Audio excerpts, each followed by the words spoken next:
Yes.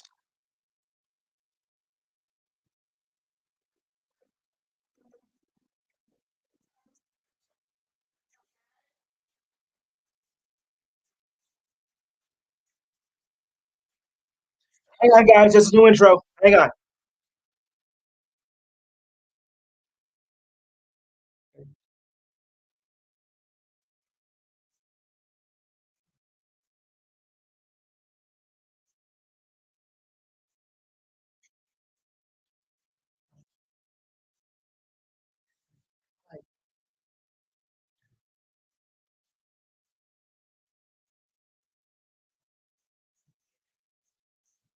That's me.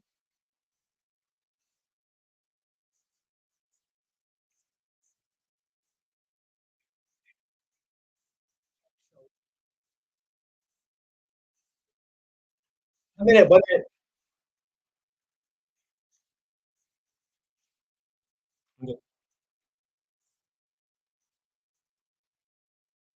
You are minting.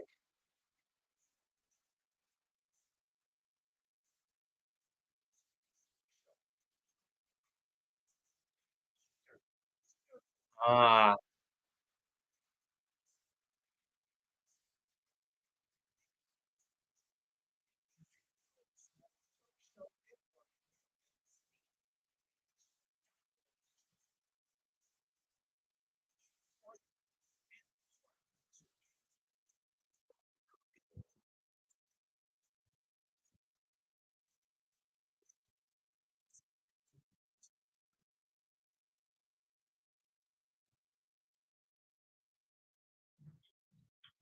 Okay, that's it. All right, guys. We're back. Sorry about that. I had a little trouble with the site today, but I'm okay. And good afternoon, everybody. Welcome to the Enhanced Sports Show. Welcome to the Enhanced Sports Show. It's just at 4 o'clock, and thank you. Well, thanks for the introduction. For those of you who don't know, my name is Lou Tenor, and we're here till just before 6 o'clock on the Enhanced Sports Show. The number to call is 512-543-4662. I'll repeat again, 512-543-4662. And remember, we're also on YouTube. Just dial in on Google, type in the Enhanced Sports Show, and you'll see me. Oh boy. Okay. So one thing I just want to go over, if you have any new callers, I welcome you and I welcome all questions and comments. But please wait until the other person is finished before you make your own comment, so it doesn't turn like into a fiasco. Because we've had a little problem with that, and I don't want to be a bad guy and have to mute anybody. So we got to do it one person at a time. If there is any background noise, try wearing some earphones on you guys. Maybe I'll help out with the background noise like we're having right now. So try using earphones if you can. Okay, that might help out a lot. Okay, so if we're all ready, let's begin.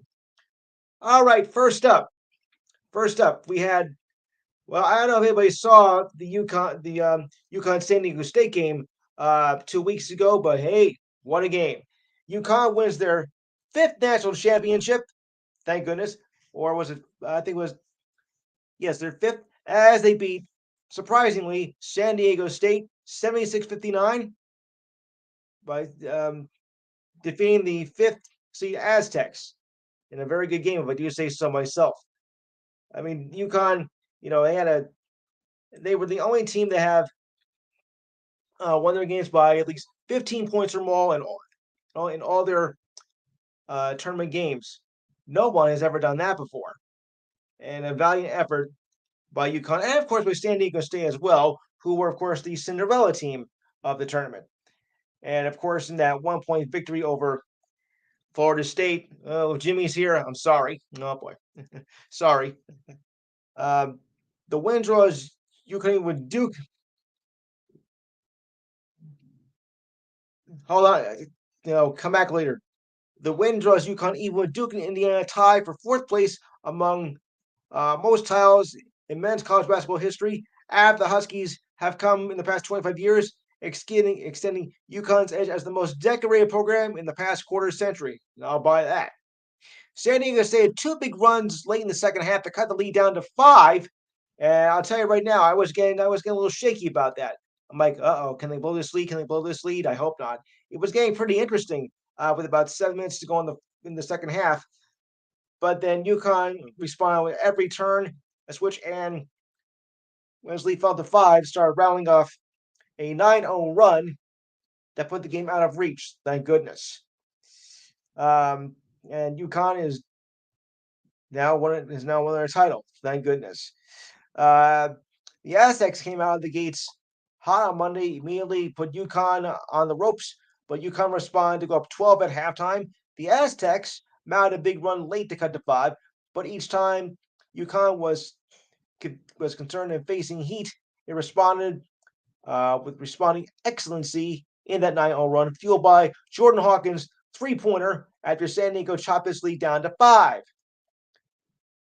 San Diego did fight to the end. They made a dogfight up until that point. Um, as they strung it together. It's okay. If San Diego State did not, okay, all right. If San Diego State did not demand it, SDU trailed by as much as the second half by 17 points and could not consistently string together good enough offense to pull off the upset. You need offense, people. It's not just defense. But the big stretches where all the Huskies work for it. UConn's length and size disrupted the Aztecs' rhythm in a big way.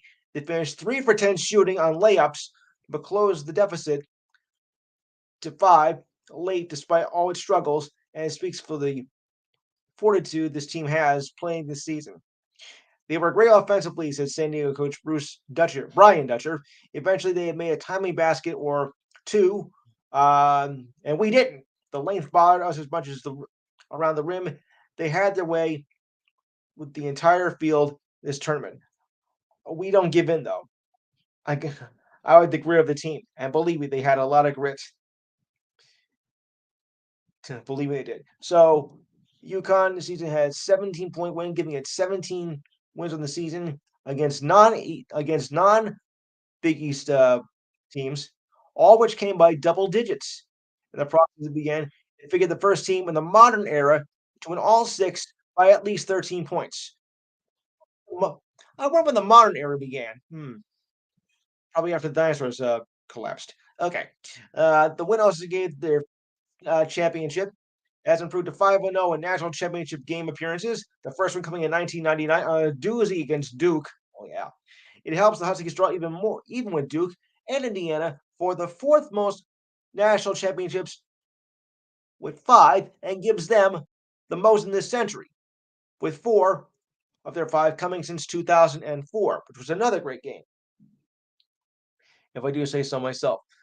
All right, as I said before, you can do it. So anybody actually see the game besides me because I live for this stuff. So let me see. Okay.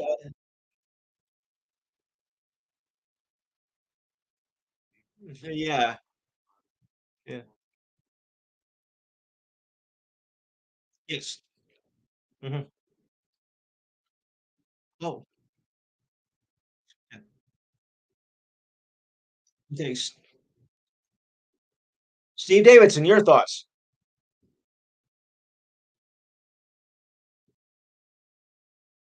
Yes. I'll get to that in a minute. I'll get to that in a minute. Don't worry. We'll get there. Anything else, Steve, before I move on, before I go to the others? Steve Kemp, your thoughts?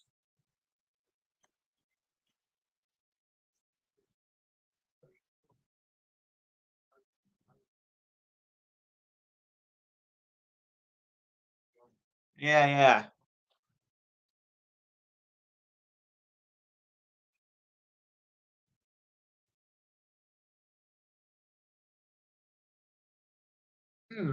Yes.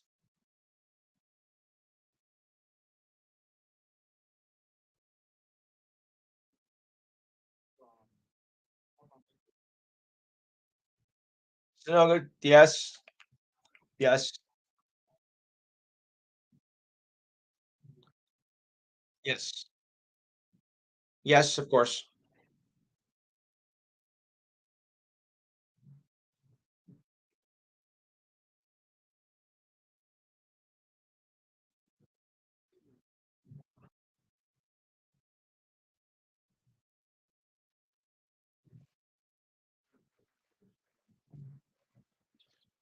Well, now I'm 68, so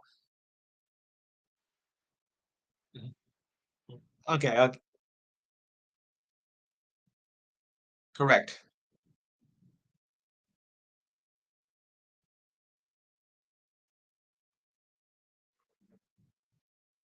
correct. Yeah, right. Man, your thoughts?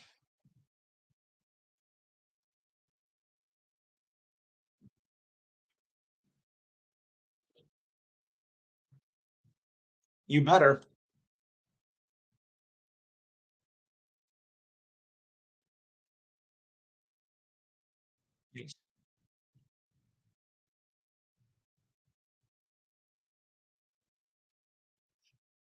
Yeah.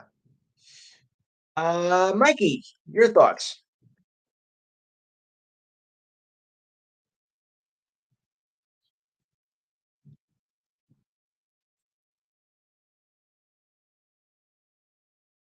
It's like Stella, she got her groove back.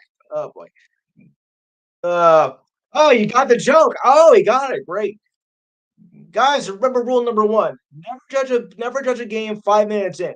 Okay, even if it is like 7-0, 8-0 in a basketball game, don't go by what happens in the first 5 minutes. Okay, because that can change dramatically at that point. So just because you're thinking, oh well, we're off to a bad start, it's already 9-0, and we're 4 minutes in, can change just like that in a hurry. So don't judge it by the first few minutes. If you do, you're crazy. But you know, you never do that because I've seen games before where they're down like by 20 points in the first half and come back to win. That's how the game basketball works. And football. Yes, I have. In fact, last year's game I think was that, and UConn. I think there was some other games too. I think well, North Carolina and Villanova. I think was not close in the first half, but look what happened in that second half, and won that on a 3-pointer. Oh boy, at the end. Oh, beautiful game, beautiful game. I think I got everybody here. Okay. So, and who knows? They might be repeating again next year. Funny, I didn't hear any predictions yet on that. I thought maybe the sporting books had that by now. Huh, surprising. Okay, so now we got the men's. Now let's go to the women's. I told you we are going to do the women's. Sheesh. No, I didn't see it. I'll get it later. What a surprise. Okay. All right. So for the women's game, making the Final Four in their second year under Kim Mulkey was a huge deal for LSU women's basketball program. Making it to the national title game was even a bigger deal, but well, making it rather, but winning it was the biggest surprise of all. Really? Okay, LSU made history 2 weeks ago with a 102-85 win over Iowa to win the women's national championship. LSU finished the 22-23 season with a 34-2 record with this national title. The team becomes LSU's first basketball champion team, both men and women, to win a national title. In addition, Mulkey becomes the first college basketball school coach, rather, to win national titles in more than one school. How about that? The Tigers arrived at American Airlines Center in Dallas on well 2 weeks ago, April 2nd. April 2nd, yes, um, to play the season's biggest game of the year with the most on the line. The coaches, the players, the coaches, and the stakes hyped the game up more than it already was. But the player came with the biggest.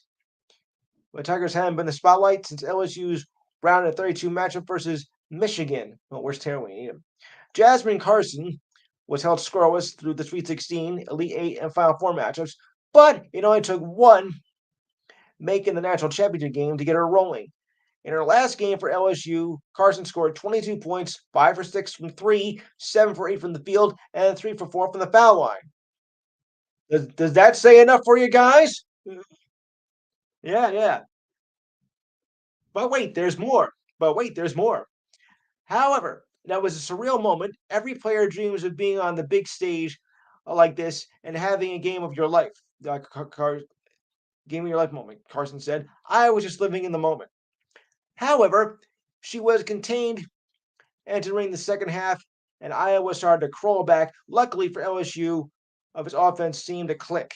I mean, it didn't even turn to be close at the end. It was 102-85. So, but I guess it's one of those games where the scoreboard doesn't indicate, the final score doesn't indicate how well the game was played, as it happens. Angel Reese and Dania Williams held down the fort in the paint once again. Williams finished with 20 points on the game, and Reese finished with her 34th double-double of the year with 15 points and 10 rebounds. How about that? Oh, yeah, another one here. After Carson cooled down at halftime, Falete Johnson and Alexis Morris picked up the slack for the guards. Morris came out with the guards with 21 points and 9 assists. And another one for Johnson scored 10 points, 7 rebounds, and 4 assists. Just as LSU had an all-impressive day, Iowa did as well. It was led by the player who had been led them all season, Caitlin Clark. I'll tell you something. I'll tell you something. If the NBA can allow, let me tell you something. If the NBA can ever allow a female player, I think they could. I think they can get Clark in for a draft pick. I don't know if it's going to happen or not, but she'd be a good candidate because she is good. Yeah, she was okay. She was unstoppable. She was close to unstoppable from three. A performance that backed up why she is the Associated Press Women's Basketball National Player of the Year. She finished with 30 points, including 8 3-pointers made and added 8 assists. But the Hawkeyes, yeah. Unfortunately, steam ran out in the second half. As the Hawkeyes saw other players make shots from the perimeter, Kate Martin scored 13 points and made threes and 6 assists, and Gabby Marshall scored 12 points and made, with 2 of them being threes. The guards for Iowa, the guards showed out for Iowa, but their post players didn't disappoint. Zizino finished. Yes, exactly, exactly. Mm-hmm. Yes, winning losing right. Yes, and they did. Which I mean, the first half was a lot closer than the second half, but in the end, LSU was just too powerful. I didn't realize it was their first win. I thought maybe they did it before. I was wrong. But congratulations to LSU. Now you got a title in football, baseball, and basketball. I I think the men's did win a title in baseball way back when. So congratulations on that. Now all I gotta do is find hockey and we're all set. Oh wait, I don't think LSU was a hockey team though. Oh well. Oh well. Well, I don't think they do. I could be wrong. I could be wrong.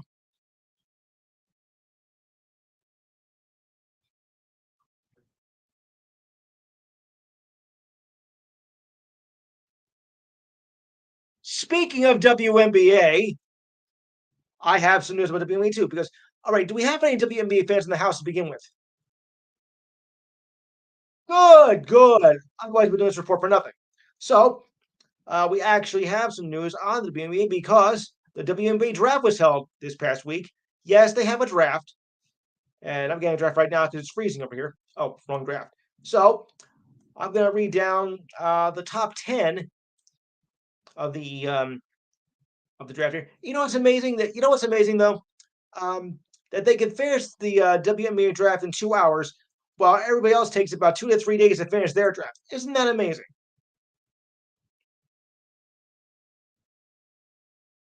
Yes. Yeah, I'm just trying to make a point here. Okay, so let's read down the top 10 for those of you who saw it, and it goes like this: Indiana selects Aliyah Boston from South Carolina. Oh, what a surprise that is! Huh. Yeah, right. Okay, Minnesota Lynx selected. Listen to this name carefully. Diamond Miller from Maryland. That's right. Her name was Diamond Miller. I thought that would be a name for a guy. Okay. Dallas Wings select Maddie Sergis from Villanova. Villanova. I had a cousin that went there. Good choice. Washington Mystics select Stephanie Soares from Iowa State. Sorry, Steve. The Dallas Wings select Lopez Sentinel from UConn. Aha, I like that. I like that. Atlanta Dream select Haley Jones from Stanford. Good school. Indiana Fever did it again with Grace Berger from Indiana. That's Berger, not the burger you're thinking of. The Atlanta Dream select, hope I can read this name right, late Latice Amir from South Carolina. Wear your earphones, guys. Wear your earphones. Seattle Storms like Jordan Houston from Tennessee, Tortston from Tennessee. The LA Sparks select Zia Cook. Yeah, we got time for a few more, I think. Dallas Wings select Abby Myers from Maryland. The Lynx select Misa Hirsch from France. Indiana Fever select Taylor Mike Shell from Ohio, from I gotta say it, the Ohio State. Sorry. Oh boy. The LA Sparks like Shani Swan from Australia. The Atlanta Dreams like Leia Brown from Michigan. The Minnesota Lynx like Doka Jun Junshash from UConn. Indiana Fever select thanks. Uh oh. Guys, ladies and gentlemen, I have a very special guest on this show. He is no stranger to the podcasting room himself. He's been a good friend of mine. I've been a regular on his show. Diane knows who it is, though. Ladies and gentlemen, meet the man, and, and of course, great guy, Ralph Garcia. Ralph! Ralph,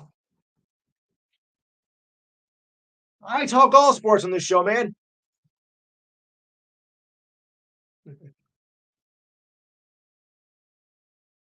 So, what do you make of the pick so far?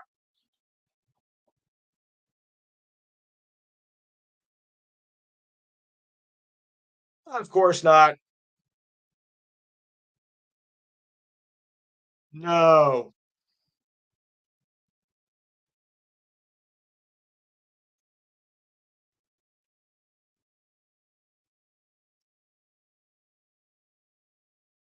Yes. Right.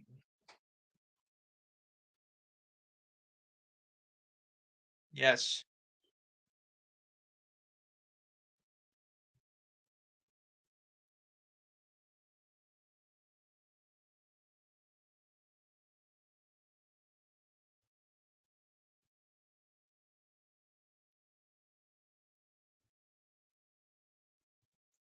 Snapshot. Yep.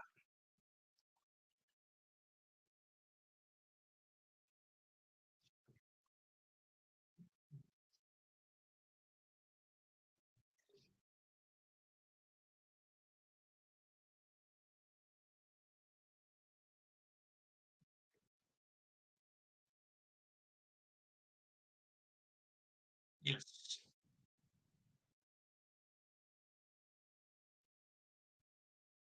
Yes. The Liberty didn't do anything. They only got one pick at number 30. Yeah.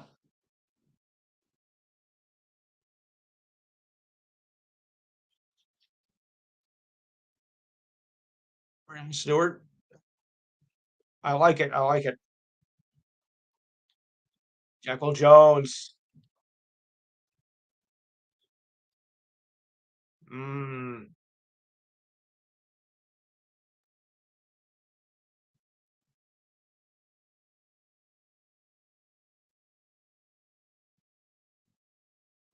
no. Oh, yes.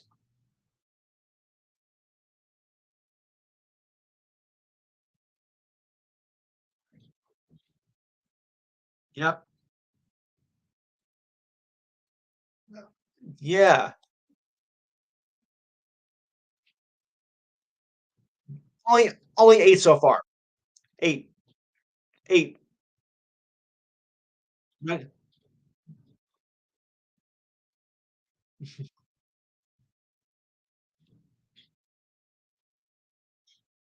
You got the dog, huh? Oh, yeah, yeah.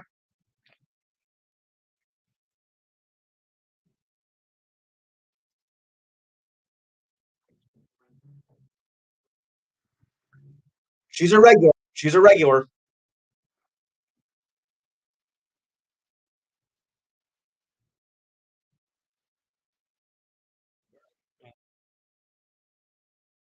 Diane's been with me from the beginning, and so is ha ha ha.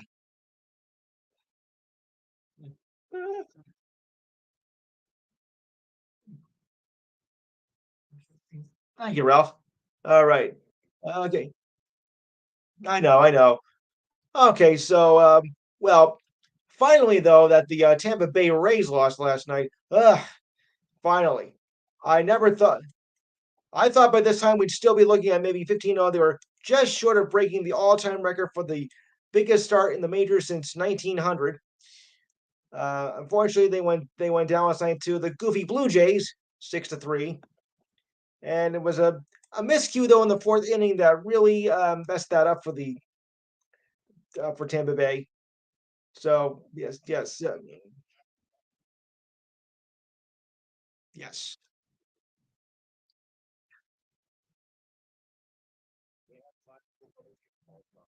Mm. That many? That that many? Yuck!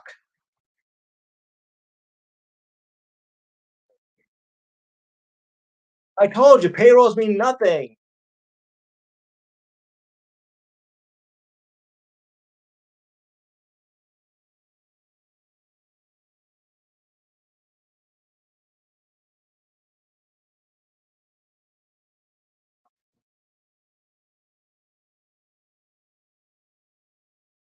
Yes, yes. Baldelli. Oh yeah.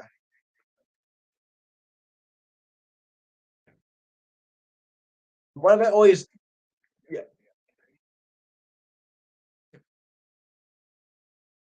Mm.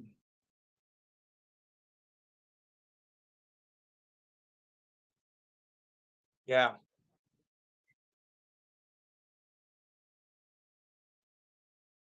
Right.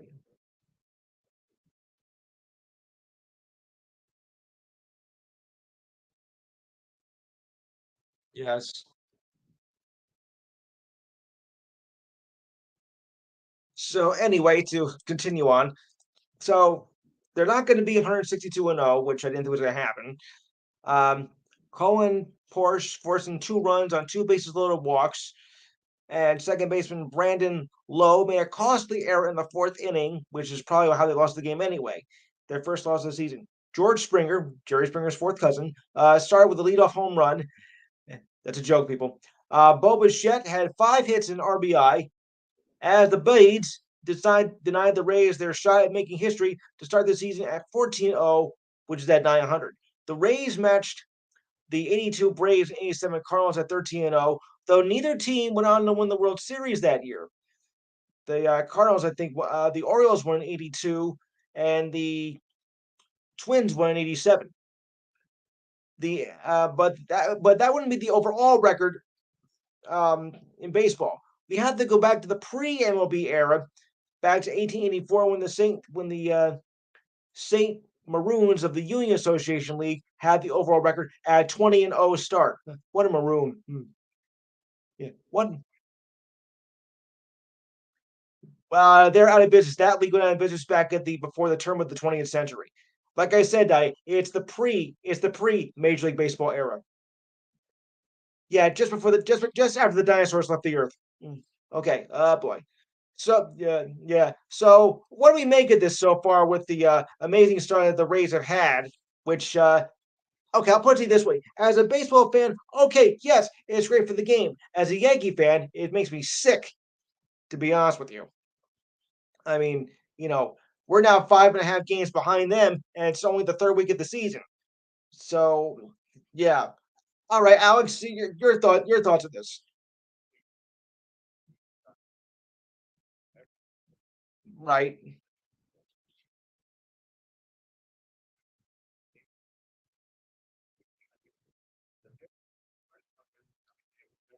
Yes. Mm. No. Yeah. Yeah. Yuck. Right. Well, of course, the pitching's been a problem with the Yankees for quite a while now, especially in the middle innings. Yeah, we have good starters, we have good closers, but it's our relievers that have always been giving us a big problem.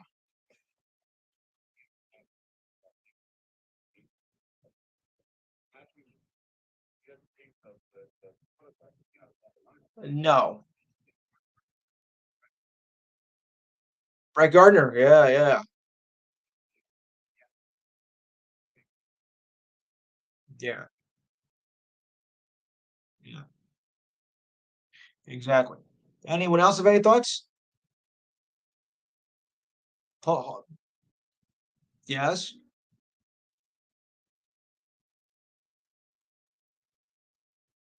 Oh yeah, yeah, yeah.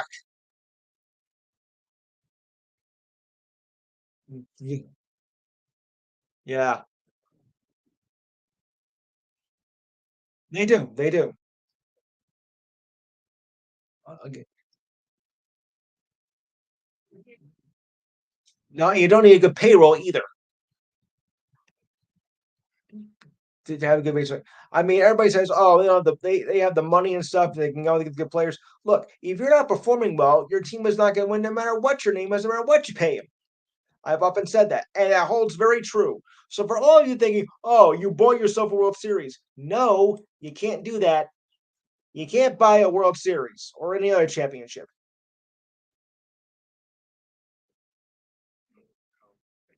Right. No.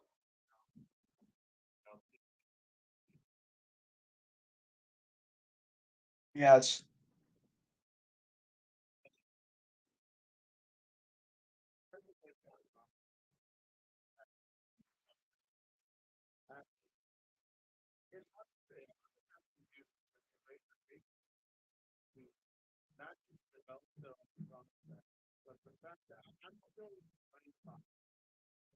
I'm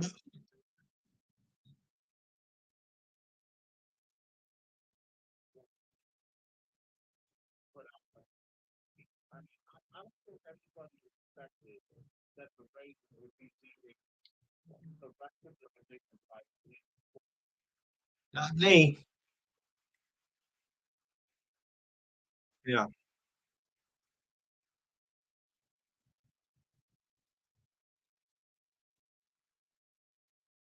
Wow.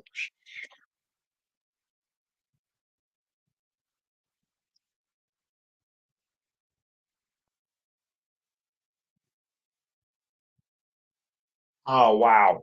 He was a mess.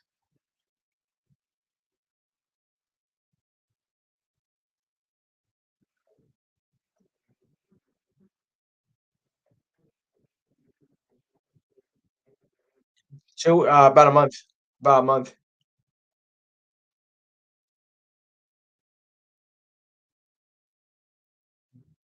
Yes. Yes. Bradley's.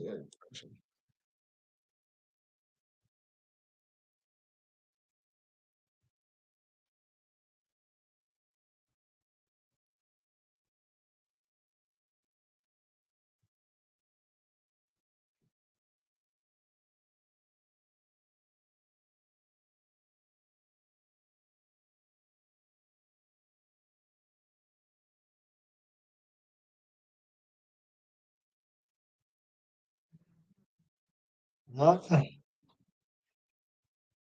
Yeah. Yeah. That's a scary thought, though, fellas. I mean, really. Okay, so any other thoughts on the subject? Oh, there was one more thing in the WNBA wanted to bring up. I mean, because this did seem kind of like a little bit of a controversy. Well, depending how you look at it, and I'll explain though. Now it's a tradition to have the winners visit the White House, right? Right. Well, you ready for this now? Ready for this? The LSU women's basketball team accept the invite for the White House to from President Joe Biden. University spokesman Michael Barnett confirmed LSU's intentions. But get this now, Dr. Biden says that she wanted the runner-up to attend the ceremony. I mean, since when do we invite the loser? I mean, the runner-up of a championship game to enter the White House. That is supposed to be for the winners and the winners only. Dr. Biden says Dr. Biden wants to invite Iowa. She said it was a great game. The game wasn't even that close at the end. How can you say it was the greatest game we ever saw? I'm sorry, Dr. Biden, but I don't agree with that. So the whole thing is a complete mess. You can't invite both teams to the White House. You get the ones who deserved it, not the ones who finished second place. I mean, what are we handing on that participation trophies to the WNBA college athletes next to WNBA? When does it end?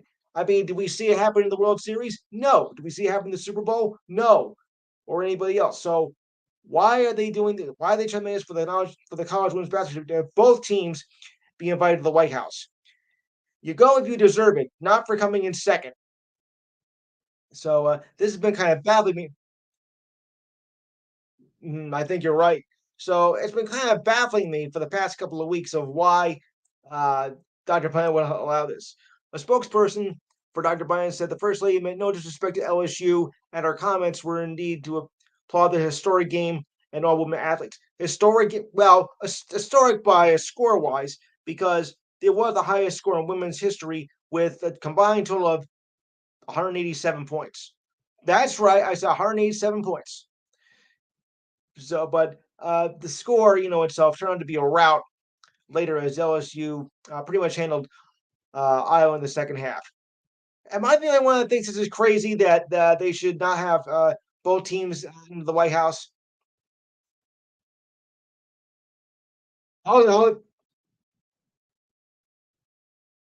okay, let me answer first. Go ahead. Go ahead.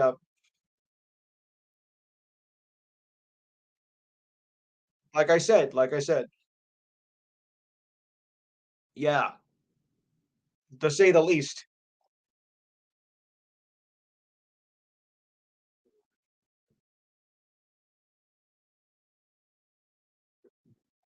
No, no. Oh, oh, yes. No. Really, Jimmy?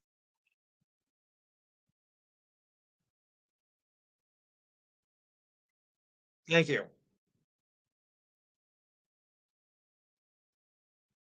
No.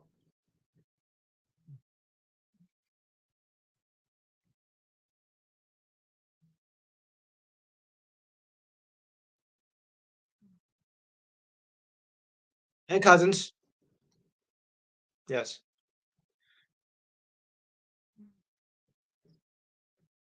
How was it? Yeah. Bring me over too. No, no, I better not. All right, Steve Davidson, your thoughts?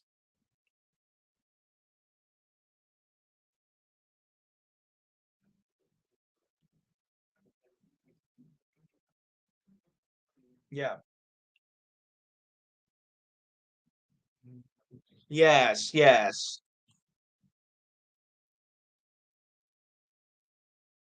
No.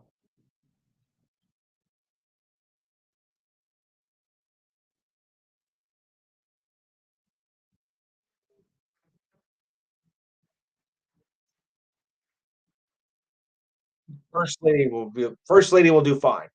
Okay. Anyone else have any thought? Anyone else have any thoughts?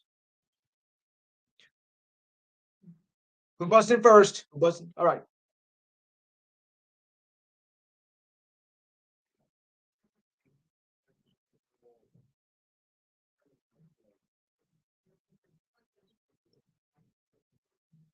Yes. Very.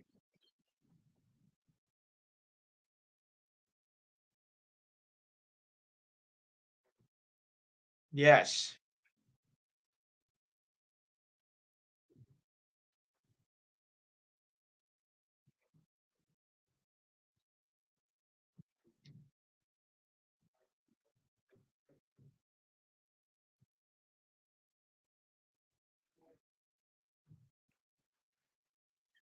Yeah.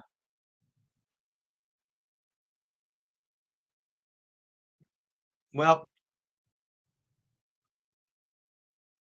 yeah. Let's let's put let's put this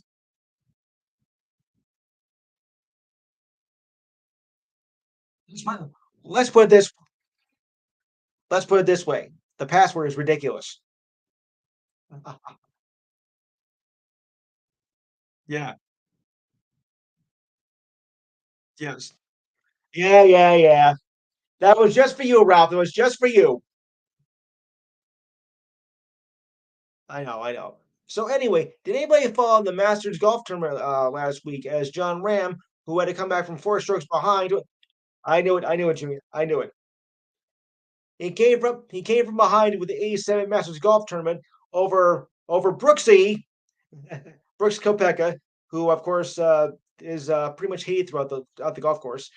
In every game, Ali, someone who wouldn't let him go, and a dark side, a better angel who was in Ram's ear, came with a spasm of hellish putting over high water. That's what it says in the article here. Of a complete monsoon of a rainstorm, all the way wiped the tears walking to the 18th green. I mean, that field was a mess. Unfortunately, can't, Tiger Woods, his leg was bothering him, and he just couldn't finish it. He had to bow out at the end of the third round. And all that muckety muck that was going on. Number one, age. Number two, injuries from the that was that is still from the car accident that almost killed him. So his game has really been off. I mean, I don't think he finished in the top 50 that week. He thinks he's still got he because he wants to play in majors. He wants to play in major tournaments, the four majors. Well, okay, five if you count the Memorial.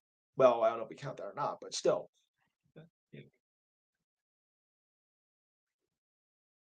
Some don't want to let go, Steve. That's the thing. They want to hold on to that glory. Some people see their head says, I mean, their heart says, "Yeah, I can do it," but their head's telling them something else. But they don't always listen to their head. They listen to their heart most of the time, and that's what's a problem, which will probably wind up costing you in the end. But the biggest surprise of all was not who won the tournament, but who came in second. Mhm. Anyone want to take a guess?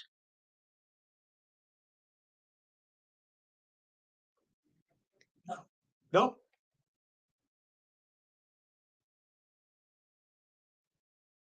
Yeah, he came in. You would you would not.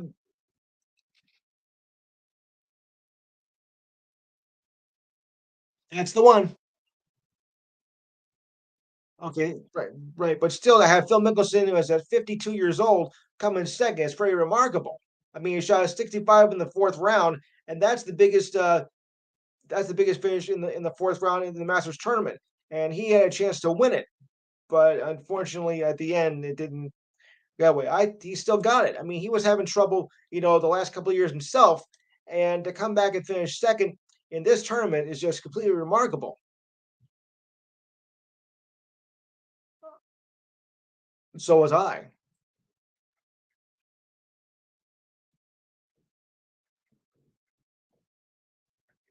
Yeah. Yeah.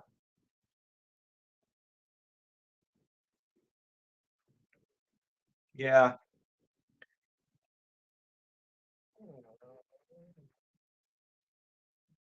Mm.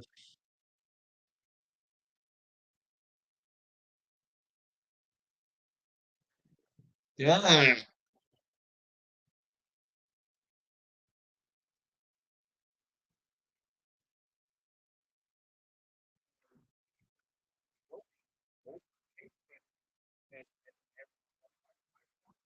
4. 4.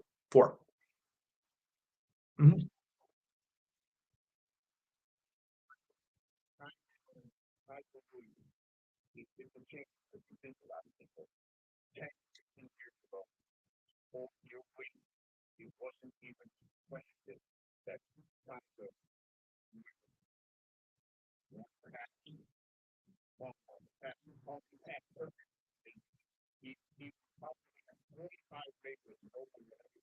Yes. Yeah, yeah.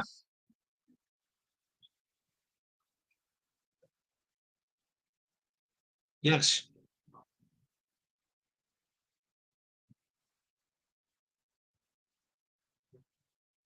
Yes. Yes.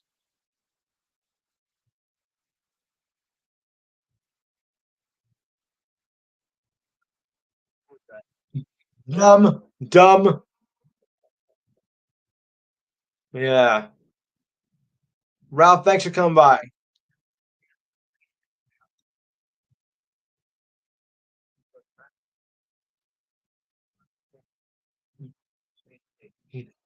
I got yeah, I got 1 hour. So okay. Well, that's Friday nights. Not it's a Saturday. So you know.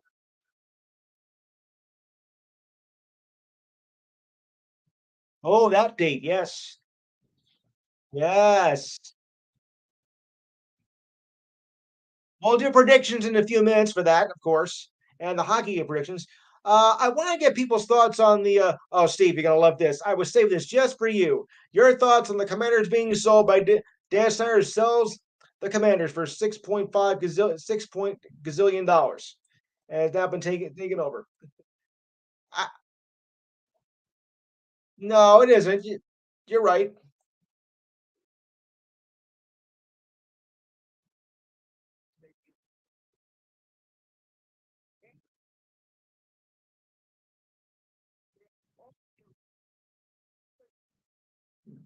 Mm, yeah. Well, yeah.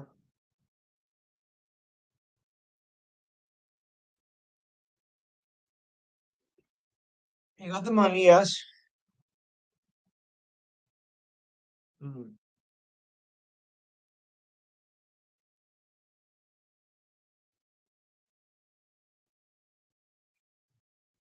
right. Yes. That's true. That's true. That's true. 30.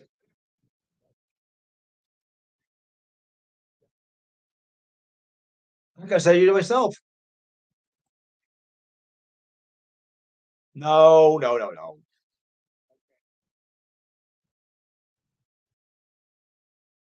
Yes, yes.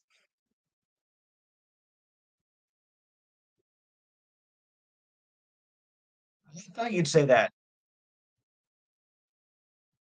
You're out of here. You're out of here.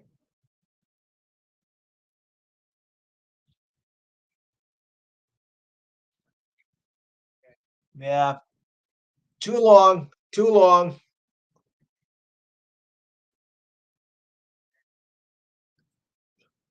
Mm,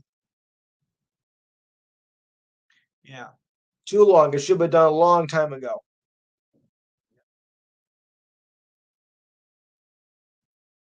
No, of course not.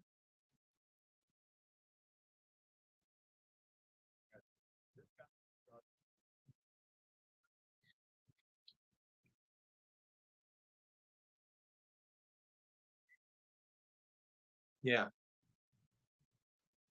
Right. Welcome. Wow. Welcome.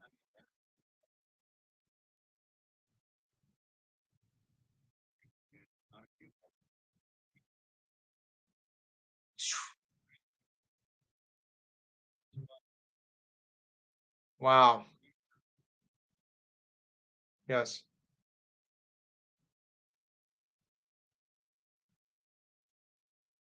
Yeah.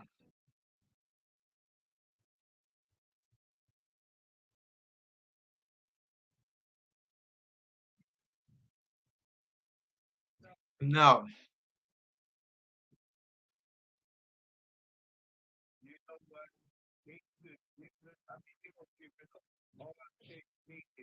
Yes, they are.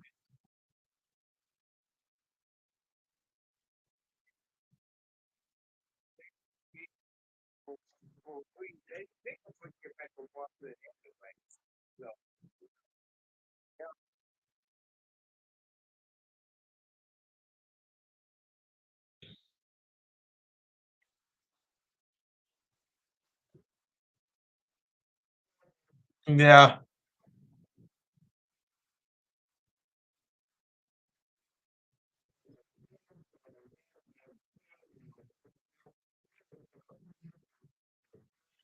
Yes, yes. Okay. Okay, so, I'm afraid of anything, Diane, your trivia.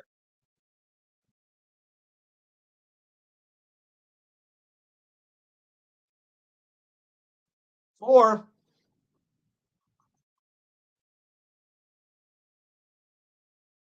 You need to look out.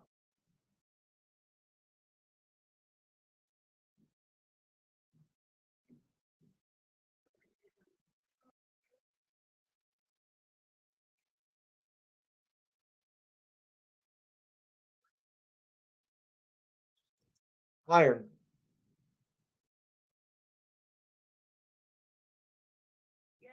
Any wood. Oh,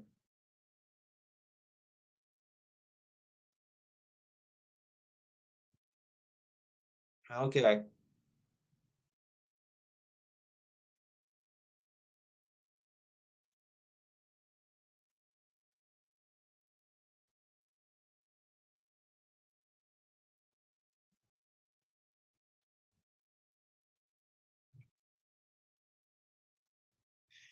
Hot weather. Hot weather. Happens in baseball a lot too. Mm.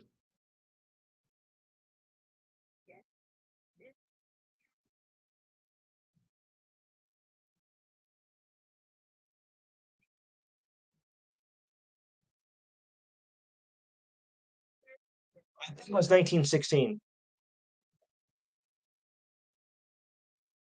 1894. Talk about old time. In New York. Yes. Steve, I Steve, I heard some pretty interesting things over the last few weeks of WWE, and I heard an old timer from in the boxing world came back, but lost a good fight. Roy Jones Jr.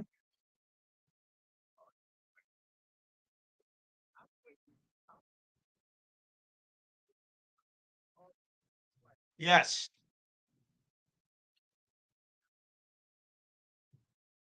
Yeah, I know. I know what you mean.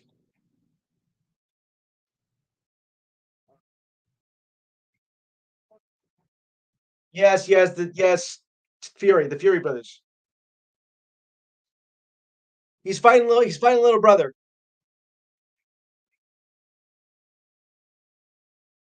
Yeah,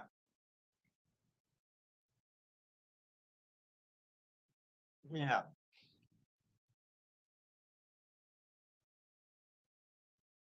yeah.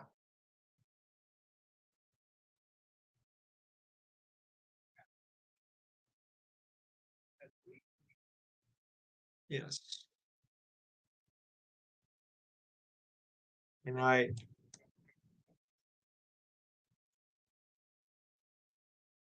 Yeah.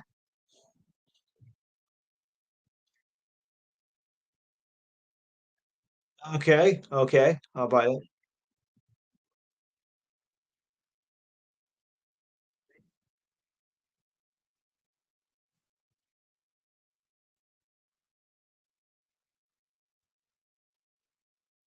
Yes, that's correct.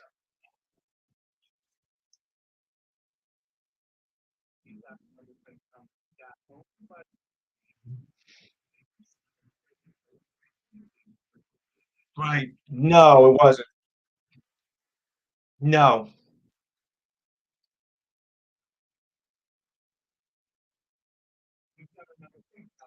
Like a Judas Priest song.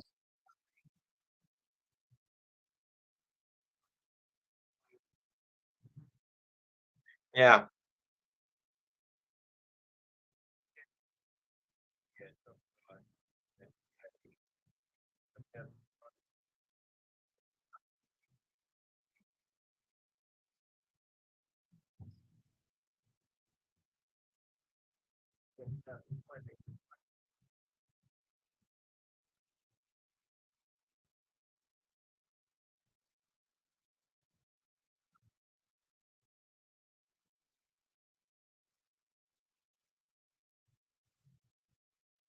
So do I. Yes.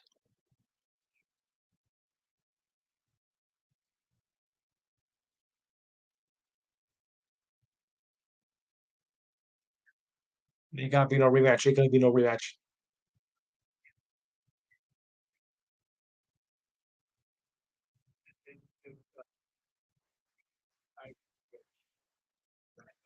You can't have that. Yeah, exactly. Yes, unfortunately. All right, guys. I got to read here a bulletin here that came up on an NBA.com. At least I think it is. Dallas Mavericks were fined $750,000. Why? I will tell you. Going back to yesterday, the NBA announced today that the Dallas Mavericks organization was fined $750,000 for a conduct determinable to the league in an elimination game against the Chicago Bulls on April 7th. The Mavericks violated the league's policy, violated the league's player resting policy, and demonstrated through actions and public statements of the organization's desire to lose the game in order to improve their chances of keeping its first round draft pick coming for next year. The league did not find the players. The league did not find the players who participated in the game were not playing to win.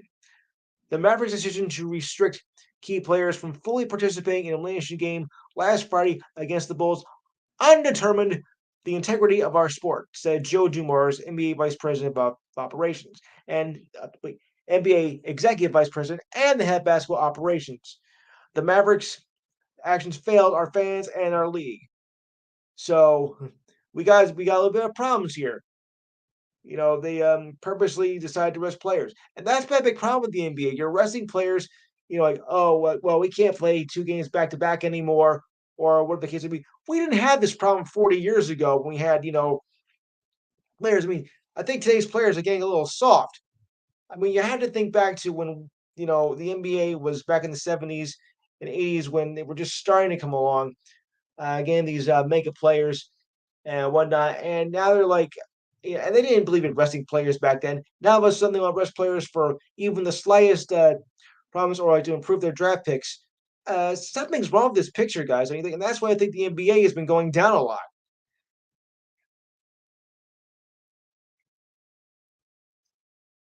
39 years ago. Yes. So do I. So do I.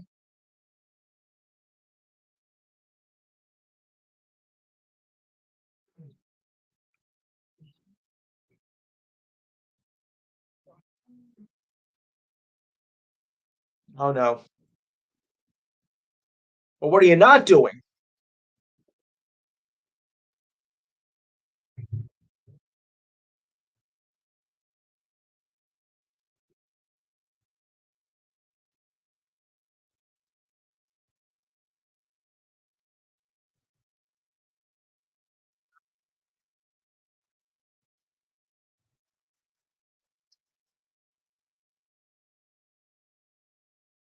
Yeah, exactly. But it seems like the police players are just too soft.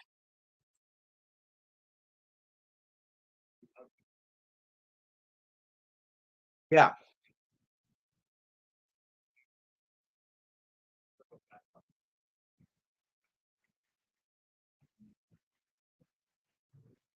hmm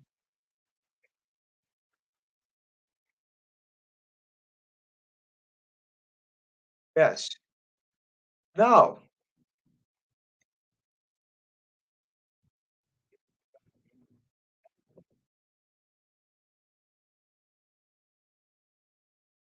hmm They are. Exactly. That's what you should do.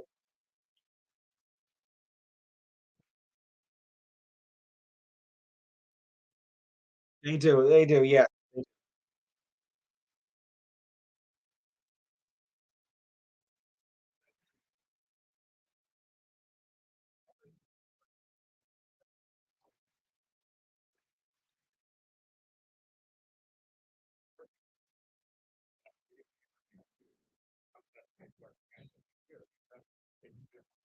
No.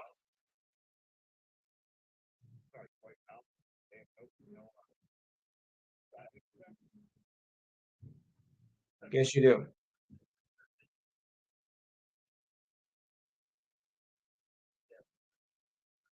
Yeah.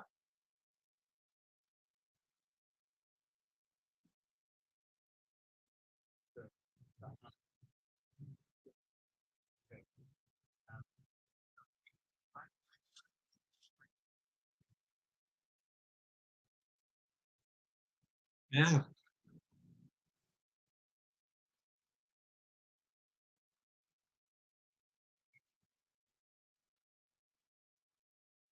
Right.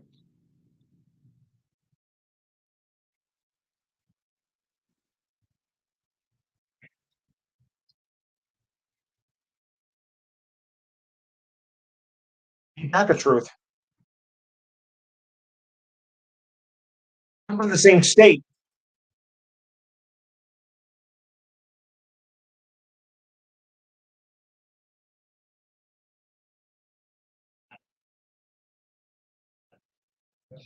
It was a bad move. Yeah.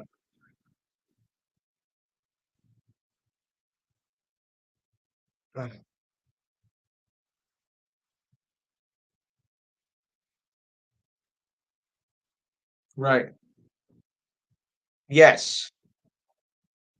Yeah.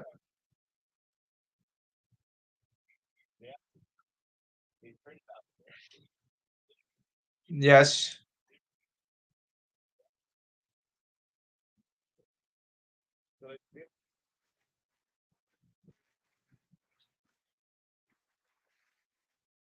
Yeah. All right, guys. So let me move on because it's playoff time. So let's get our predictions in. All right. Now listen carefully. And we're also going to do NBA. We're also going to do USFL and XFL as well. Sorry about that. All right. So in this first game here between the Celtics and the Hawks, which is no contest right now, who do you like? Who do you like in this series anyway? Steve Davidson, I'll start that with you. Yeah, yeah, yeah. Steve Kent.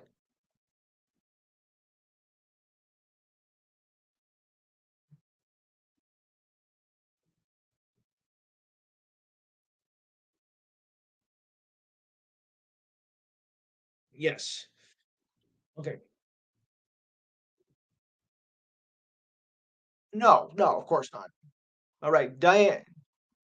Diane, who do you got? Boston or Atlanta? Matt.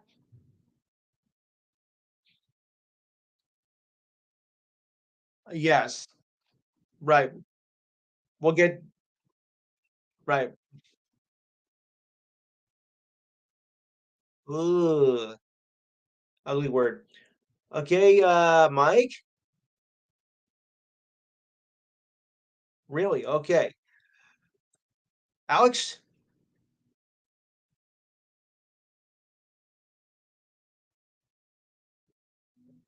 Yeah.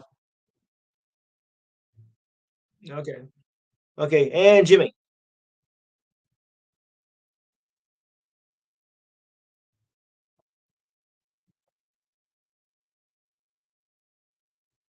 I'll say I'll say Boston in six.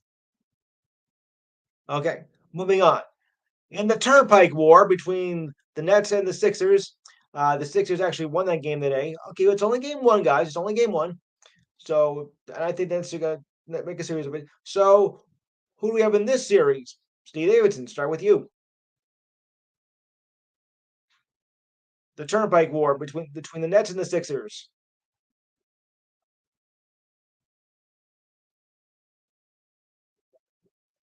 Yeah, yeah, I know. All right. No. All right. Let me get over here. So, all right. Steve Cat.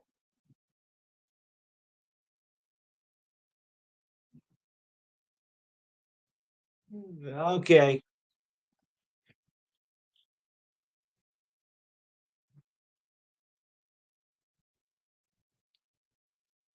Yeah.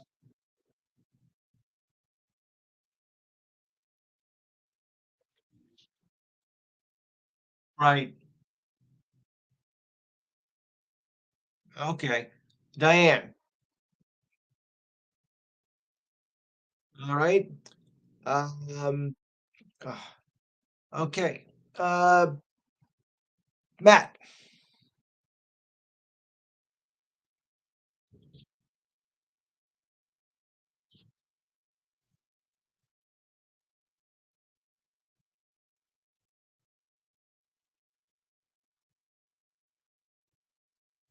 Uh-huh.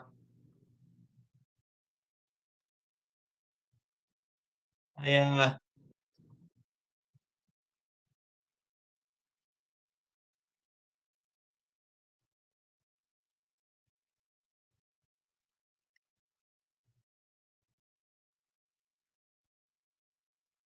All right, Mike,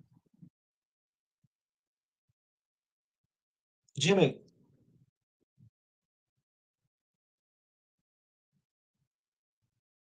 Jimmy.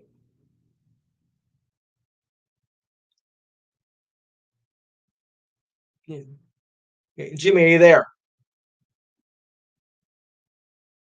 I'm gonna say the Sixers. Go ahead, Jimmy. Who do you got? Knicks or Sixers? Nets or Sixers?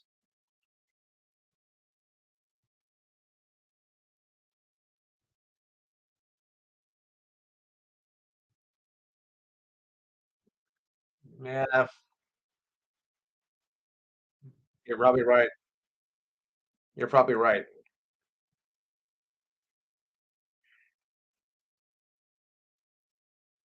Yes. No, we can't. All right, and okay, was that it? Okay, and I'm gonna say in six will be the Sixers, unfortunately. Uh, all right, so the Knicks and the Cavaliers, which starts in about 45 minutes. Steve, who do you got?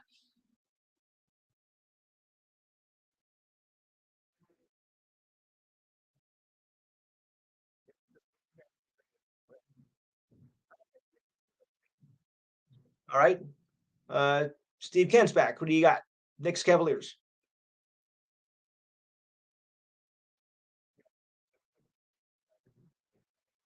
Right.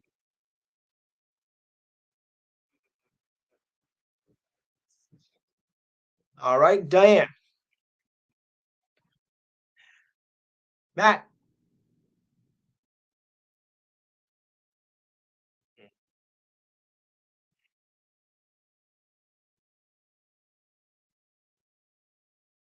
Hmm.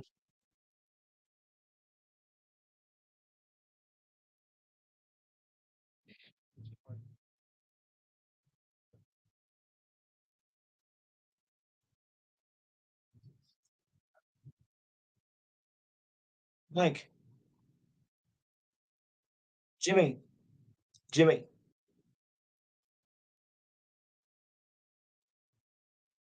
I'm gonna go with the Knicks too. I like this. They do. I'm gonna say the Knicks in 6 games. And finally on this side here for the day's games, the Warriors versus the Kings, the surprise team of the year. This one might be so easy. All right, Steve Davidson, Warriors, Kings. All right, Steve Kent.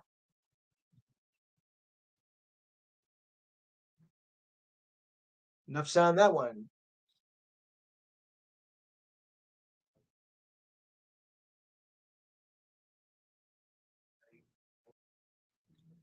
All right, Diane, Matt,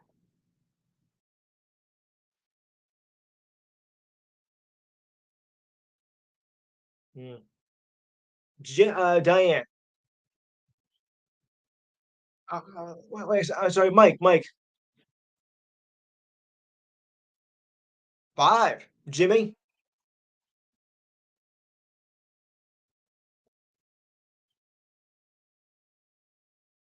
Yes. So am I. Kings and 6. I'm going Kings and 6. Okay, tomorrow's matchups. The Lakers versus the Grizzlies. Okay. Steve Davidson. Mm,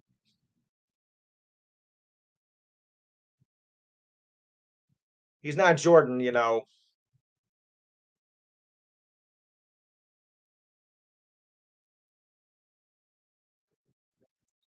Steve Kent.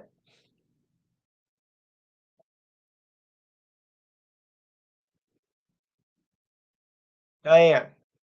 Oh, okay, Diane. All right. Matt.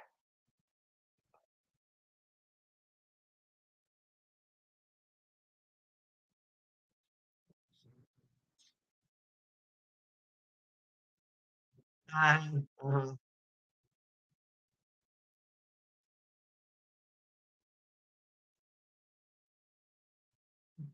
Of course. Mike, Jimmy.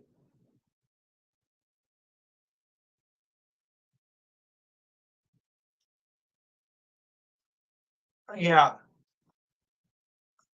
I will say the I will say the Grizzlies, but I will say this: you have to give the Lakers credit for the season and the complete turnaround because they were 2-10 at one 2-10 at one point, and it didn't look like they have a prayer around Christmas time, and they won like the last 12 or the last 14, whatever, and pulled up to a 7 seed. This is not a Lakers team that's gonna lay down and die so quickly. I do think that no, I don't think so. I do think that I do th I do think the Grizzlies will win, but I think it's gonna be a tough fight, and I think it's gonna go the distance. I really do. This is not this is not typical really. Yes, but I do not this is not a typical 2-7 series. Okay. All right. The choke artist, I mean the Clippers versus the Suns. I'm sorry, hold on. The Heat versus the Yucks, or as I call them, the Bucks. This should be a breeze. Okay, Steve Davidson. Heat Bucks. What do you got?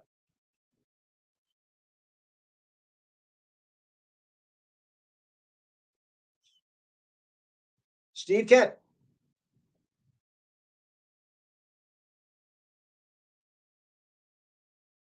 Not with a Greek freak in charge, no. Uh,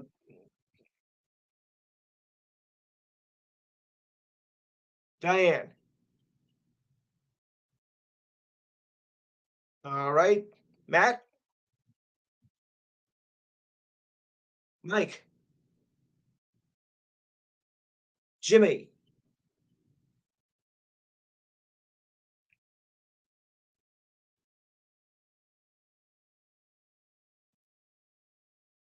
Yeah.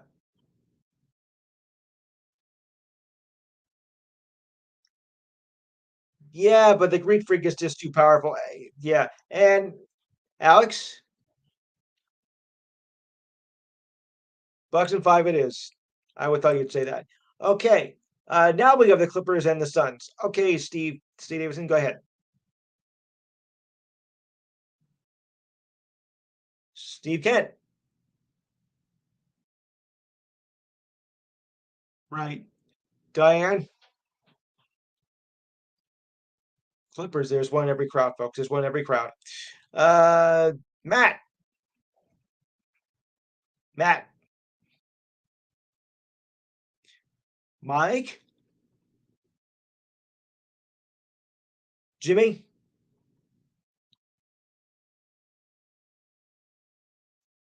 And Alex. Well, I think the Suns are going to rise in five. Oh, okay, that was pretty bad. Mm, yeah. Okay. So and finally, the Wolves against the Nuggets. Steve Davidson.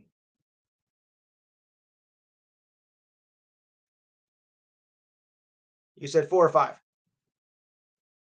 Five. Okay, Diane.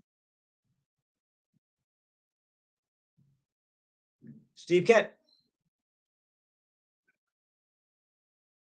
Okay. Uh, Matt.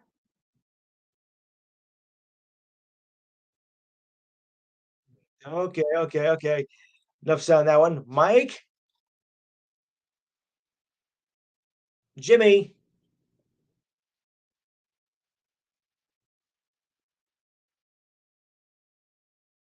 And Alex. Yeah. It's going to be a Rocky Mountain High. Oh boy. Okay. Okay, now for you hockey fans out there, the playoffs start on Monday, and we got all the matchups here, thank goodness. So let's get started here. Okay, and we'll start with this. And all games are game one starting on Monday. First up, we have the Islanders taking on the Carolina Hurricanes. Steve Davidson.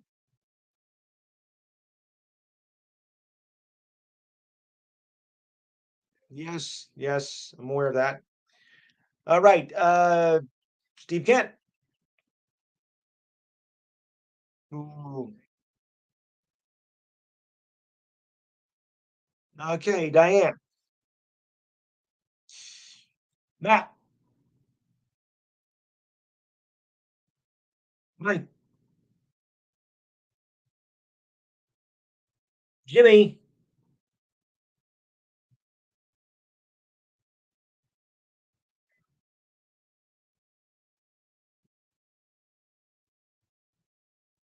Alex. Okay. All right, I'm taking Caroline 2 and Caroline in 5. Okay, I know this is like a bit of formality, but I'll have to do it anyway. The Panthers against the almighty Bruins, who won 65 games this year, set records in points and wins in a season. Just absolutely phenomenal. They can do anything wrong and whatnot. Uh, I think we gotta agree that Boston is gonna kill the Panthers. Although all those who agree say aye. You got yourself okay, okay, but I'm saying a sweep. Anybody else think it's anything different, or is it sweep? Yeah, yeah. I thought I was gonna say that. I mean, this team is just too phenomenal. They had from the word go, they were in control from the word go at the start of the season. I mean, there's no stopping them. So I don't think they're gonna stop now. I mean, come on. Enough said on that one. Okay. Yes. Yeah. Yeah. From a trade, I am from a trade. Yeah. Yes, let me put the salary cap. Right. Wow.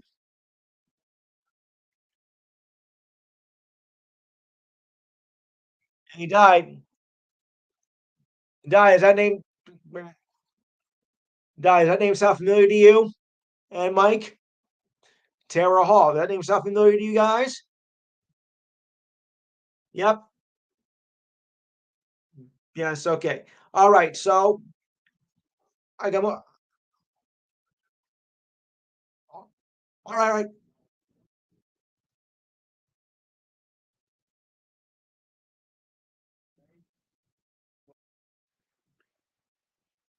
Oh boy.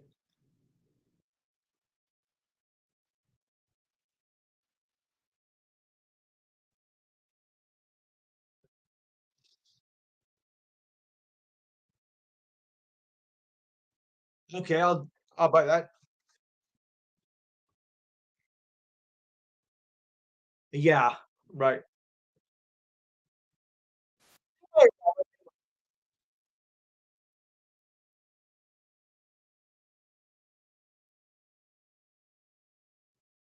No.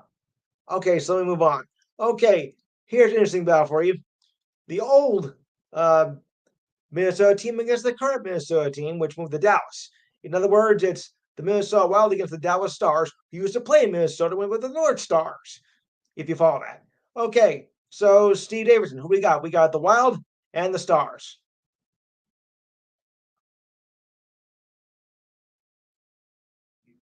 Ah, okay. Steve Kent.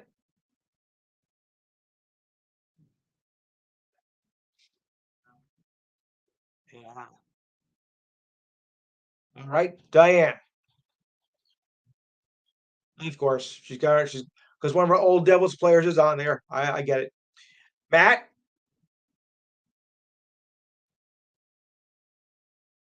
Matt. Wild versus the Stars, or Stars Wild. Okay. Mike. Jimmy.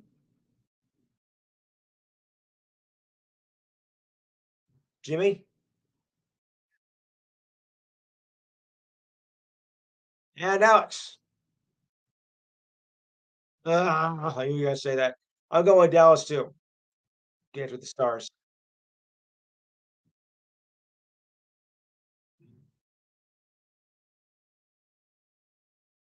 Well, I do the jokes. Remember that? Okay, so the Kings versus the Oilers. Oh boy, Connor McDavid. Okay, this is a tough one here. All right, Steve Davidson. Kings or Oilers? Yeah, Steve Kent. Connor McDavid. Connor McDavid. Yep, and he has the most goals actually this year by any player with 61. Okay, Diane, 64. It was 61 when I wrote it, so keep that in mind.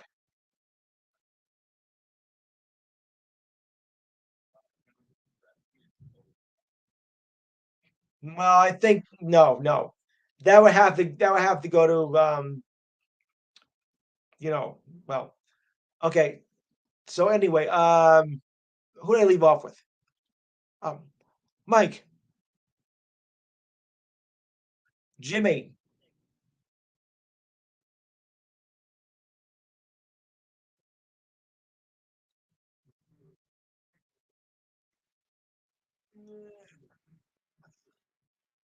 Alex. I'm taking the Oilers in six. Okay, now for the matchup we've all been. Connor McDavid. Okay, now for the matchup we've all been waiting. Yeah. Now for the matchup we've all been waiting for. Tuesday, Rangers, Devils, of course. Let me start with my local crew. Let me start with my local crew first here. Mike. Yeah. Diane. Yeah. Alex.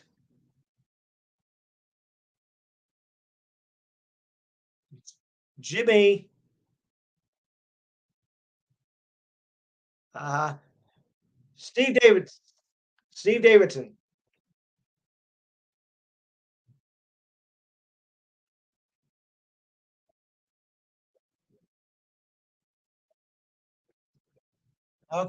Okay.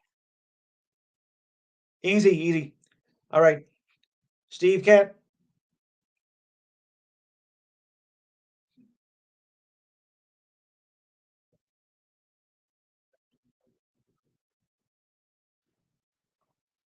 Okay.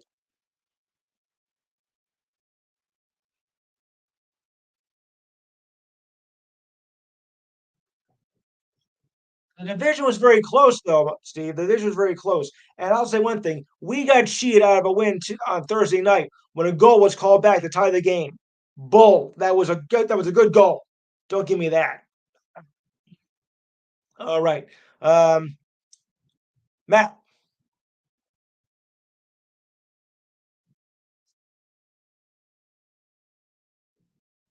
I got news for you all. Rangers in seven. Enough said. Okay.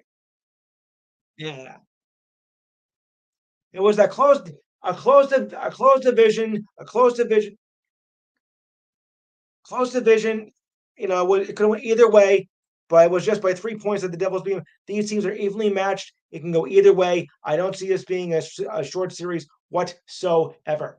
So on to the next. If I'm lying, I'm dying. Good. You better believe it. Okay, and I'm okay. Lightning, Leafs. Steve Davis.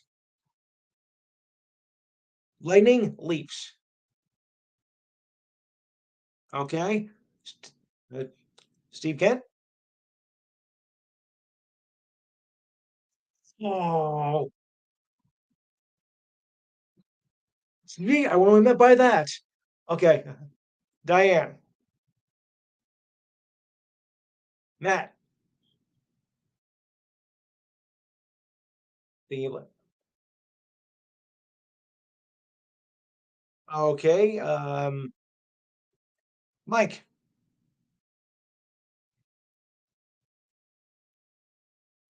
All right. Jimmy.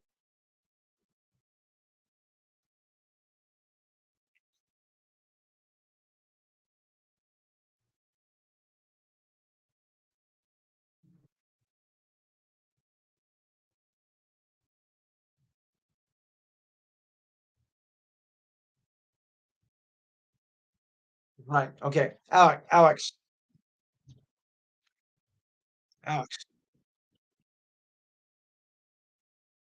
Okay. Okay. I'm gonna go with yeah, I'm gonna go with Tampa. Okay. Jets, Golden Knights. Steve Davidson.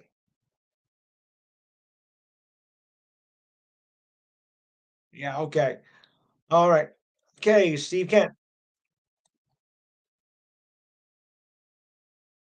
All right. Diane. Excuse me. Matt.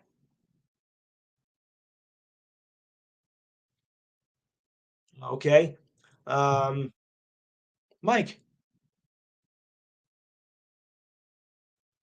Okay. Jimmy and Alex. I'm going Vegas too. The Kraken, in only their second year of existence, is in the playoffs up against the almighty Avalanche, and they're the defending champions. Steve Davidson, your thoughts? Excuse me. Oh, hmm. Okay. Uh, Steve Kent. Excuse me. Hmm. Yes, yes. Yeah,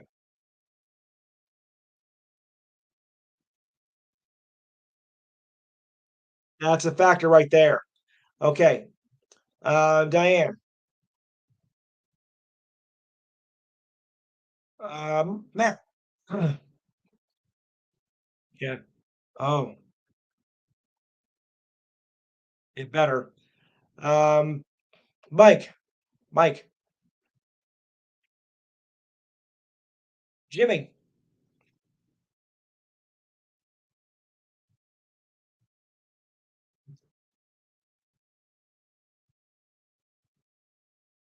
And Alex. Alex.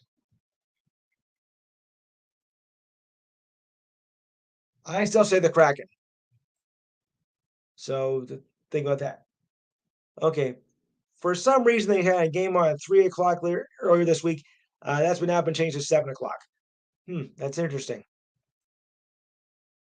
All right. So now we'll go to the USFL and XFL. So here we go. We'll do it. We'll do XFL first. Oh, that USFL game was right now. Oh yeah. It's interesting. Okay. Guys, ready? Excuse me. I need some water. Okay. XFL first. Okay. Game in progress. Excuse me. Excuse me. Oh boy, I think I'm losing my voice. Okay. All right. Right now going on here. Vegas versus Vegas versus Arlington. Steve Davidson. All right, Steve Kent.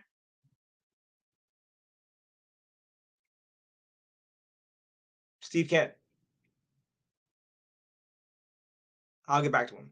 Diane. All right. Matt. All right, Jimmy and Alex. Yeah, I think the game was just about over or close to it. Mike. Okay. Um, oh, wait a minute. Hold it. A little bit of a problem here. That was the wrong week. Let's do this again. Week one. Hold on. Let's do this again because there was a mistake on the my part with the schedule. So disregard everything I just said. Okay. Week nine. Here we go. Yeah, okay. Well, Houston beat Vegas 28-21. Who had Houston to win this game? All right. Anyone else? Okay. Okay. Fair enough. Yeah. My page wasn't behaving itself, so disregard the rumor. Okay. So in this game, Orlando taking on San Antonio. All right, Steve, go. Yes. Orlando, San Antonio.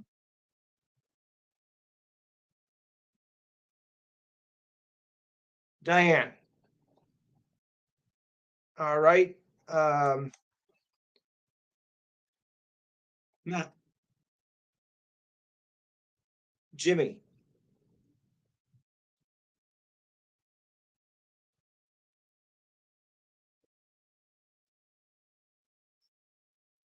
Mike.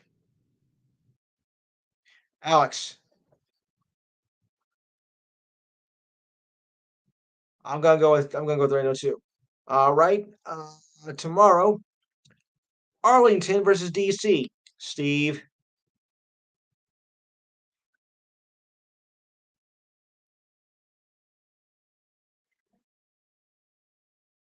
Right.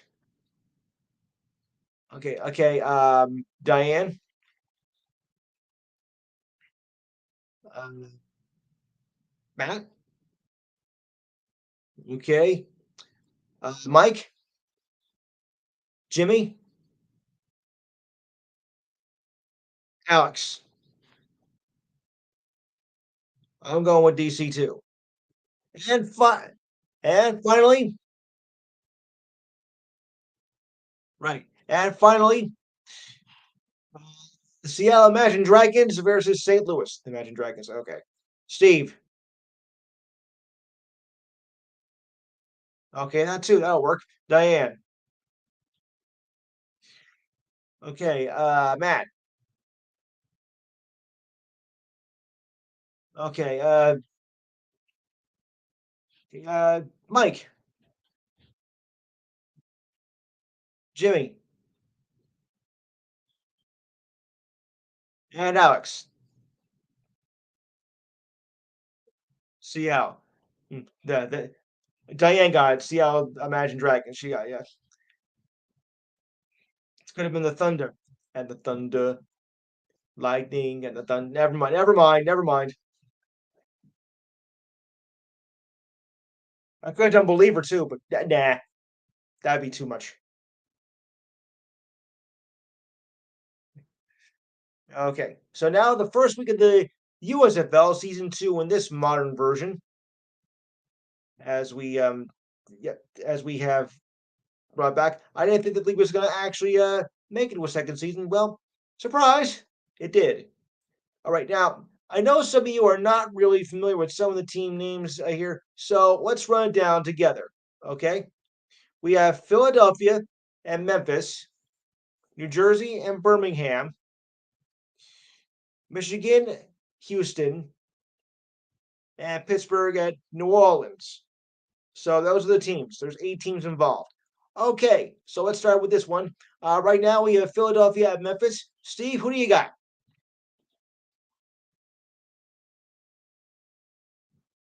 Diane, Matt, Mike, Jimmy, Alex. Philadelphia it is. Okay, New Jersey Generals at Birmingham. That's a 7:30 game. All right. Wait, let me go my local crew first. Mike, Diane, Alex. Okay, Steve, Matt. Okay, did I get everybody or no? Did I miss somebody? Ronnie, who do you got? Oh, great. Okay, yes. Well, actually, no. New Jersey, they're playing New Jersey tonight, but New Jersey was not the champions, although I wish they were. Okay, tomorrow's matchup: Michigan versus Houston. Oh, where's Taylor when I need him? Okay, Steve. Okay, Diane, Ronnie.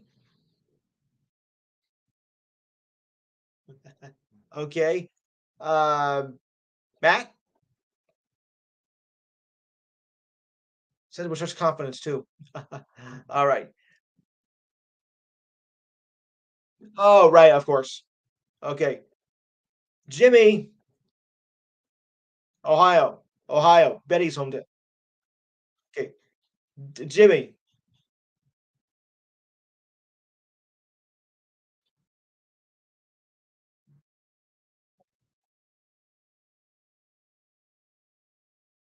And Alex. Okay. Alex. All right, I'll read it again. I'll read it again. I said I said New Jersey and Birmingham, Michigan and Houston. Okay, and who did I, Mike Houston? We don't have a problem here. Okay, and finally, and I'm going to go with Michigan actually. Finally, eh, mm, I had to do it. I had to do it. I had to do it. Okay, finally, Pittsburgh and New Orleans. Steve. All right, all right. Ronnie, bye. Welcome back. Okay, Diane, Matt. Okay, Jimmy, Alex, Mike. I'm going Pittsburgh too, and that's the eight team schedule here. So it should be a very interesting season. And right now, Philly's up over Memphis, 14-7. Huh? But okay, okay, fair enough. All right. So we got some just to get a few more notes in. Yeah. By the way, Ronnie, like I said, welcome back. It's nice to have you back. All right. Well, as you mentioned, it's a lot of cleaning house in the National Hockey League as the Blue Jackets fired head coach after 2 seasons without a playoff. A move that general manager Jamaro Kelman called it a much needed change. Kelman Kellerman did not elaborate as I hate when this happens as to why I thought why Larson was not right to lead this team off the bench. He informed his players in the decision today and explained why he made the call. The Blue Jackets were pathetic. They were last in the East and second overall in the league. Only the Blackhawks were worse. While they were hit by injuries after being with expectations to compete this year, it was anything but. I mean, they were the worst team in the whole league, and it was just a complete joke. The call was made to Morrison, even though he was under contract through next season. Well, unfortunately, that contract has now been terminated. To make matters worse, the Blue Jackets lost 102 of 164 games in Larson's tenure since taking over John Torriella. Goaltender Manny Legace will not return after a 5-year run. Okay. Like I said, cleaning house, as the case may be. All right. As Steve mentioned, the Capitals head coach Peter Laviolette has agreed to part ways after 3 seasons. Laviolette was in Laviolette was in the final year of his 3-year deal, which paid him an annual salary of $4.9 million. He was hired to replace Todd Reardon in 2020. The Capitals made the postseason in his first 2 years, but failed to get past the first round. The season was a disappointment for the Capitals, as they missed the postseason for only the second time in 16 seasons with a 35, 37, and 10 record, or worse than that if you don't count the shootouts and overtime. In 3 seasons, Laviolette finished with a 1-15, 78, and 27 record. Any thoughts on that, Steve? Okay.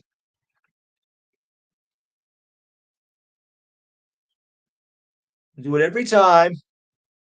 Every time.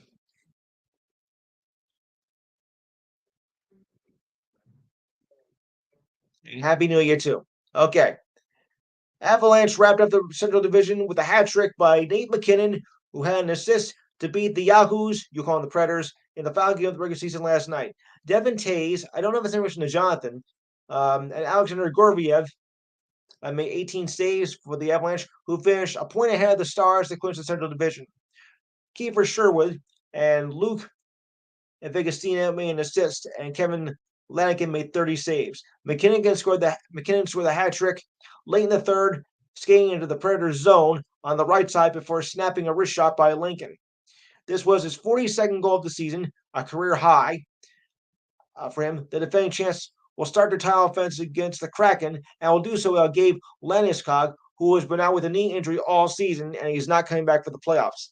That is what Steve Kent was mentioning before. And my no, it's a downward thing. And the Heat rallied to beat the Bulls last night. Jimmy Butler converted a layup as he was fouled with 2:17 left in the fourth, and giving the Heat a lead they would never give up.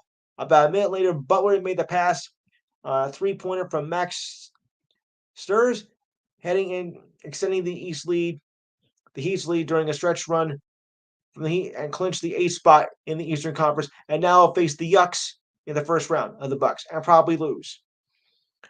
Butler and Stirs each scored 31 points and he outscored the Bulls 15-1 in the final 3 minutes. Wow. The Heat played in a league 54 games this season, won 32 in the clutch, while the Bulls only had 15. Although Bam Adebayo was 1 for 9 from the field with 8 points, Butler gave him credit for being a catalyst. Heat's defense, especially down the stretch. The Bulls were 5-12 when contested by Adebayo, including 2 for 5 in the fourth. This is the fourth time that the Heat and the Bucks will face each other in the postseason. The previous three matchups, the winner has gone to the NBA Finals. The Bucks won 20-1 for the first time in 50 years, and the Heat went back in 2013. The Bulls season ends at the brink of the playoffs after a second half rally of the season. The Bulls were 7 games below 500 before the break, but finished out 14-9 for enough to get the 10th seed in the East. So, enough on that. All right. And then there were three finalists for the MVP award: the Greek Freak, Joel Embiid, and the Joker. The awards finalists were voted by media members and were announced on TNT's Inside the NBA pregame for the game last night. The Big Three finished the same order last season as well. Okay. Okay. Yeah, go ahead. Yeah, I want to know.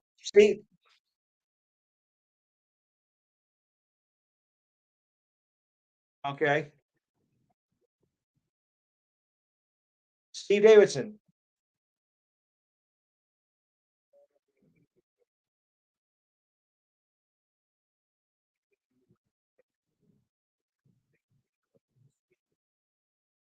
All right. Matt. Diane. Um, Jimmy.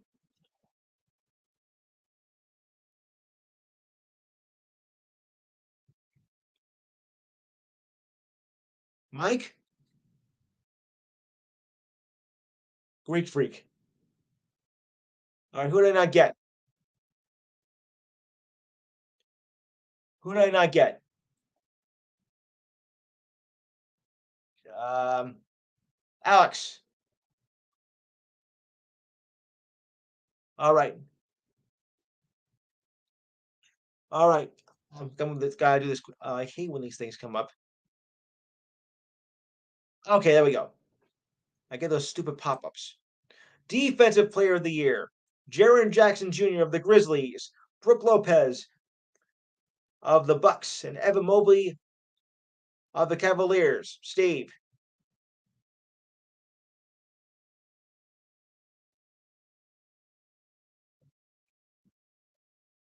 Okay, Mobley.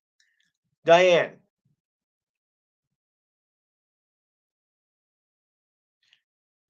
Lopez. Okay. Uh, Mike. Jimmy. Jimmy.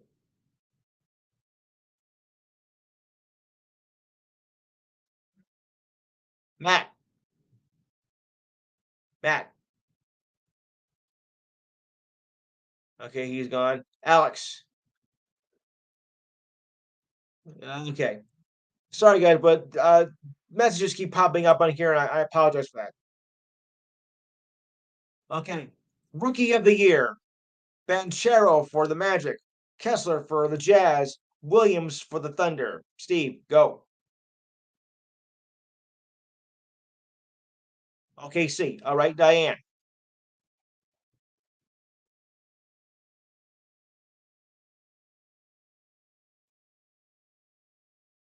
Yes, yes, Kessler. Matt, are you there? I think he's having a problem. All right, so I'll move on with the other one. Um, okay, uh, Mike, Jimmy, Alex. It's Rookie of the Year. Yes, Ben, Banchero, Kessler, or Williams.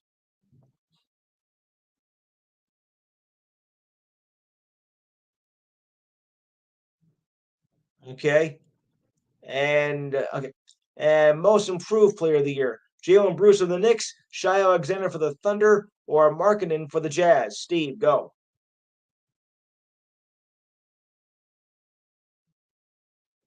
You need to pay attention, Steve.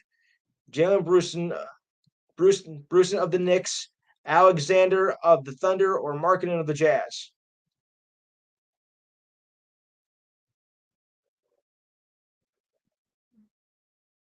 Alexander. Okay, Diane. All right, Mike. Bruce. Okay, Jimmy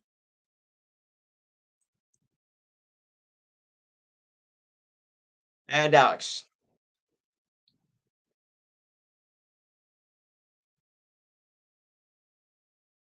Yes. All right, and we'll do the rest next week since we're running out of time. Okay, this week in history, I gotta go to that quickly. I'll do the best I can. Sorry for a little bit. I get these ridiculous pop-ups, like I said, and it does, and the dings come up. So maybe it was the distraction. So I apologize for that. We only got a couple minutes. By the way, don't forget to tune into Rasal coming up because he does a great show, and he'll be along in a few minutes. And he does a wonderful job, So you might want to tune to him. All right, so I got a couple of minutes. We'll just do a brief rundown. Oh, Boston Marathon won for the second straight year by Canadian Jeff Caffey. 2 hours, 29 minutes, and 23.6 seconds. By the way, the Boston Marathon is Monday. Yeah. 1910, William Howard Taft is the first president to throw out the first ball at a baseball game. How about that? 1911, Walter Johnson pitches a record tying 4 strikeouts in an inning. 1916, Mike Ryan won the 16th Boston Marathon. 1927, Yankee slugger Babe Ruth hits the first home run of the year on his way to 60, which was a record at that time. 1935, Boston Marathon, John A. Kelly was the winner. 1937 Stanley Cup, the Red Wings beat the Rangers 3-0 through a 3-2 series win for back-to-back titles. Jared Coate won the 1940 Boston Marathon, 2 hours, 28 minutes. Solias Kendis of Greece won in 1946. Jackie Robinson becomes the first African American player to play in the majors in 1947. It's Jackie Robinson Day, folks. Okay, Orioles won their first game, beat the White Sox in 1954. Yankees dedicate a plaque to Edward Burrow. First baseball game in California in 1958. The Giants beat the Dodgers 8-0. 1968, Houston beat the New York Mets 1-0 in 24 innings. Tom Seaver and Don Wilson pitched 10 and 9 innings, respectively, in a game that lasted over 6 hours. I don't think you're going to see that anymore. I think those days are gone. Thank goodness. And the first baseball game played in Montreal in 1977 at Olympic Stadium. And 1990, Gary Player won the seniors championship, 2 strokes over Chichi Rodriguez. Magic Johnson set a new career record for assists with 9,898 back in 1991. The Sacramento Kings lost their losing record, losing 35 straight games on the road in 1991, and Al Arbor coaches the Islanders for the 1,438th time in his career. Okay. And the honors went to Jackie Robinson in 1997, retiring number 42 for all teams. Well said on that. All right, guys. So that's going to do it. Guy got here, make way for Rasal. I want to thank everyone for coming in. I apologize for those dings that come in. I have no control over that with those last minute pop-ups, but I apologize for that. So I hope you come in again next week, same time, same station. We're here. We're not leaving. We're sticking around. So on that note, I hope you all have a good night, whatever you do, and have a good week. So on that note, good night. All right, let me sign off first before we do anything. Okay.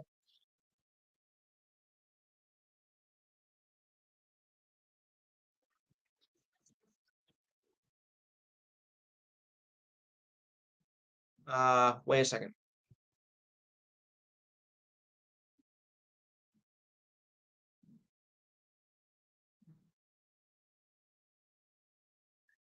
Wait till I get off, guys. Okay.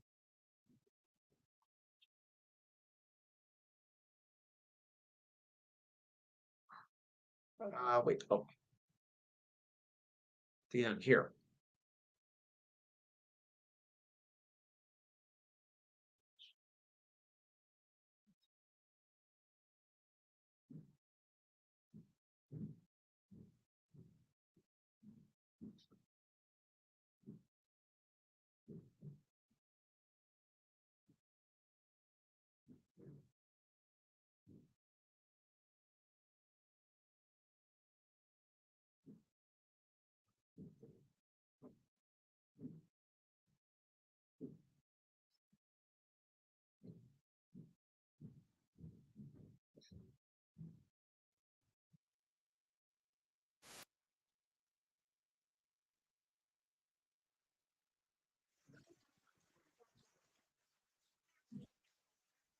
I'm bring it out.